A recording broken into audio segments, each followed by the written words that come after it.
আসসালামু আলাইকুম গাইস। আজকে ঈদের তৃতীয় দিন। তো সাহেব বাইরে ছিল, এখন আমি পিজা বানাবো ওনার জন্য।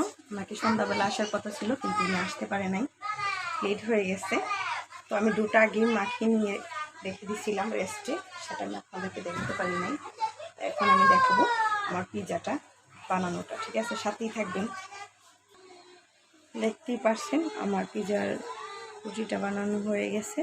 কতটুকু আমি রেখেছি সেটা আপনারা দেখতে পাচ্ছেন। তো এবার বাকি কাজ করার পালা। তো এখন আমরা ফার্স্ট টাইম দিয়ে দেব সস।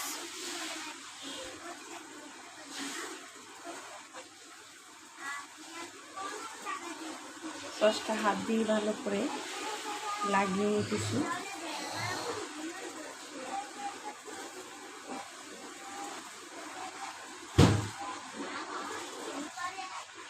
গাইস, এখন আমার পিজা সাজানোটা হচ্ছে, আপনারা দেখেন কেমন সাজাতে পারলাম আমার পিজাটা। এটা আমার নিজের হাতে, আমার রান্না করতে খুব ভালো লাগে। আপনাদের কেমন লাগতেছে সেটা আমি জানি না। খুব লোভনীয় ছিল।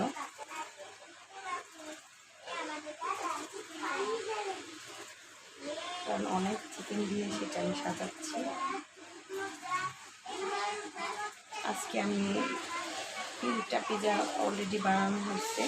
একটা আমার শাশুড়ি আমাদের খাওয়াইলাম, তারপরটা ছিল বাচ্চাদের জন্য, আমার ছেলে আর মেয়ের জন্য। সর্বশেষটা আমার হাজব্যান্ড, উনি একটু বাজারে ছিল, তো আস্তে আস্তে একটু লেট করে ফেলছে, সেই জন্য ওরটা আমি একটু পরে করতেছি। চাইছিলাম ওরে গরম গরম খাওয়ানোর জন্য।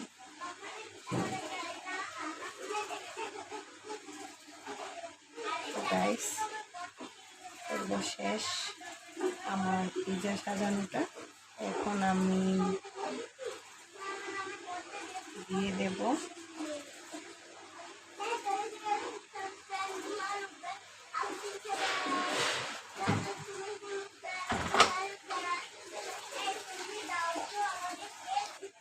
এখন উপর দিয়ে অর্গানো ছিটিয়ে দিচ্ছি।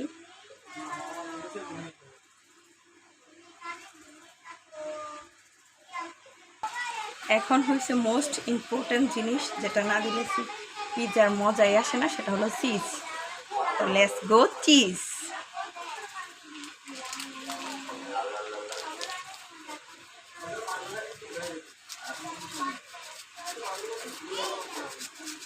ও চিজটা দিতে না যে ভালো লাগে আমার, যেমন দেখতে ভালো লাগে লোকনি, ঠিক সেই রকম খেতে অনেকটা ভালো লাগে।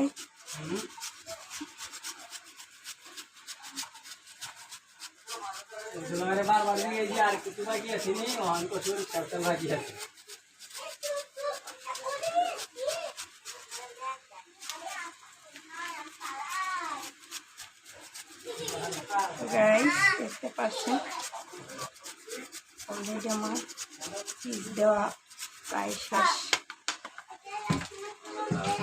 চিজ দেওয়া প্রায় শেষ। এখন দিয়ে দেব আবার সস।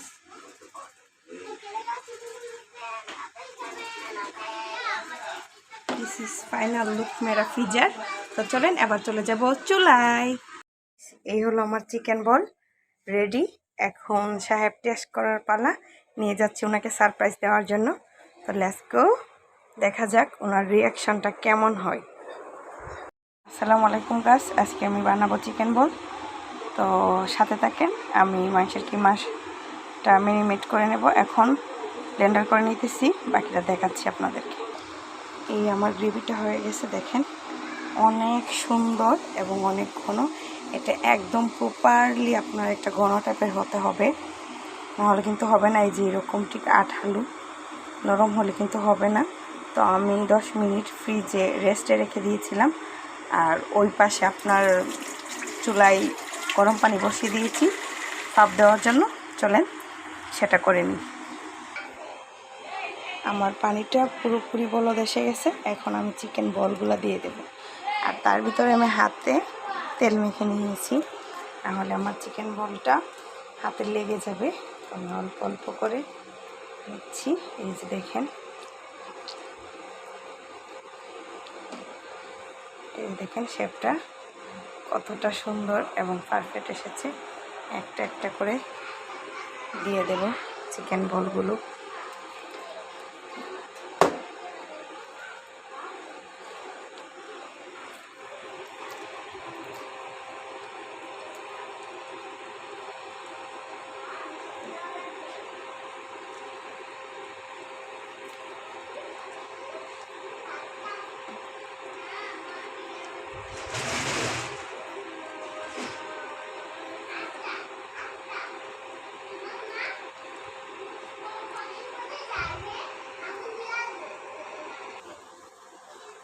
আমার চিকেন বল বানানো শেষ। এখন আমি বয়েল করার জন্য দিয়ে দিয়েছি চুলায়।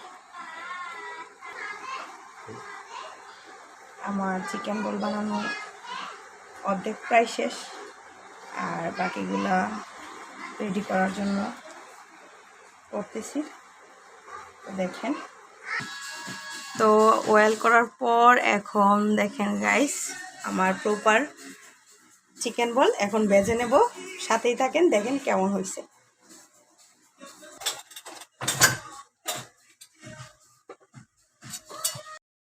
প্রথম পিজাটা নিয়ে এত মারামারি হয়েছে, সবাই খাওয়ার পর বলতেছে চাচিমুনি অনেক টেস্ট হয়েছে, বাচ্চারা বলতেছে আম্মু অনেক টেস্ট হয়েছে, আরেকটা খাইতে চাই।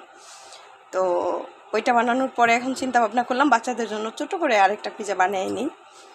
তো বানানোটা কীরকম হয়েছে সেটা আপনারা দেখে বলবেন। তো আমরা 5 মিনিট অপেক্ষা করি, তারপর আপনাদেরকে দেখাচ্ছি ফাইনাল লুক। ওকে গাইস, এখন আমি নিয়ে যাচ্ছি আমাদের বাচ্চাদের জন্য পিজাটা। তুবা, তোমরা দুইজন কোথায়? তাড়াতাড়ি চলে এসো। मम्मी क्या बनाया था? आज मम्मी एक लाख का मम्मी क्या बनाया? मेरे दिल तो मेरे काम करता है। खुश होगा। বসো বসো বেটা বসো। তো তুবা আর হচ্ছে আমার ছেলে, তাদের জন্য এই আমার ফাইনাল লুক আমার পিজাটার। তো চলেন এবার খাওয়া যাক, খাওয়ার পরে দেখা যাক কেমন হয়েছে তারার মুখে শুনে নেব। মাম্মি, তো শুরু করেন আপনাদের পিজা খাওয়াটা। এই যে দেখো পিজাটা একদম তোমাদের পুরো পছন্দ হবে। আমার পিজা কেমন হয়েছে বাবা? দেখো আমি একটু টেস্ট করে দেখছি। আমিও দেখছি। খুবই টেস্ট হয়েছে। আমারটা দেখবো কেমন হয়েছে বাবা? সেই স্বাদ। Thank you. সবাইকে টাটা জানিয়ে দাও। তোমরা যদি পিজা খেতে চাও আমাদের এখানে এসে পেজটা ফলো করে দাও। ফলো করে দাও। Thank you.